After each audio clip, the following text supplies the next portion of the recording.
Okay, good morning, everybody. Welcome. Bonjour, shalom, boker tov. My name is Galia Sabar, and I'm a professor emerita from, it's the first time I'm saying it publicly. Yes, Ruti, professor emerita, yeah. I retired from Tel Aviv University, and I'm currently the president of the Academic College of Tel Aviv-Yaffo. And before Steve, because he has a presentation, maybe we will, okay? Okay. I have like 5 very short preliminary notes that I would like to share, and I would start really with thanking the organizers for putting up this important workshop, and also for all the guests that came from far and from near. It's not trivial. We're really happy to have you here. Thank God that the sirens were a bit far, but this is our reality these days. And I would like to especially thank Professor Sarah Stroumsa, who is an incredible scholar, an amazing human being, and truly a role model for females in the academia in Israel and beyond.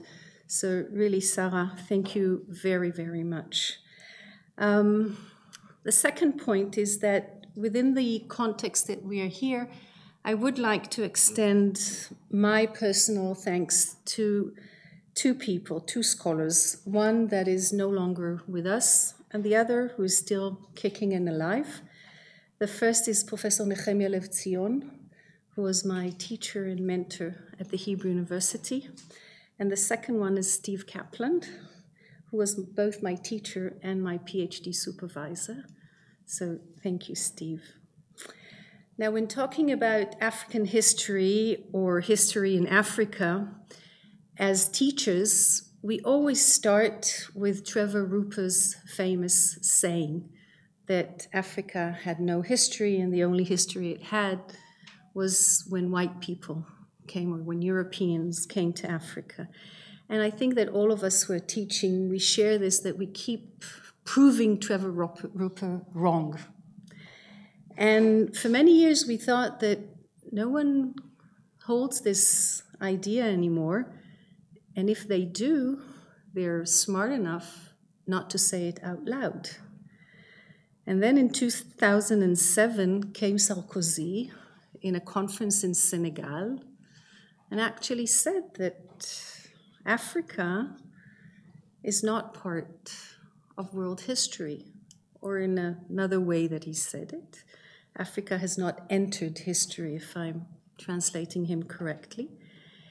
And I think that this conference, among other things, is a clear testimony that Africa is within world history and has its own history. And from this point, going to the 4th point, and that is a comment related to Middle Ages in Africa, a term that was born within European context. And up until today, there is a debate if it's relevant to the African continent. I had a PhD student, a marvelous PhD student, that his first 3 chapters were rebuking this term and saying it's not relevant to the African continent, and we should completely not use it. And if we're using it, we really have to make sure that we know what exactly are we speaking when we speak about this period. And he preferred to use the years and not the term Middle Ages. But at least here, I understand that we are going to speak about that. And the final point is coming to our 3 distinguished speakers today in the panel, the first official panel, speaking about the concept and defining the concept of the Middle Ages in Africa.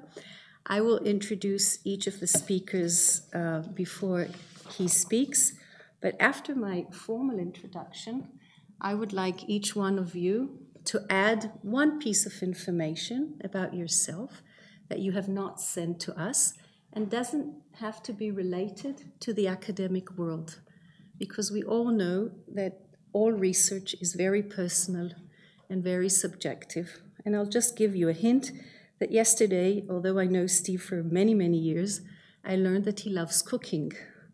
And now when I see Steve, there is another added value to our meeting. So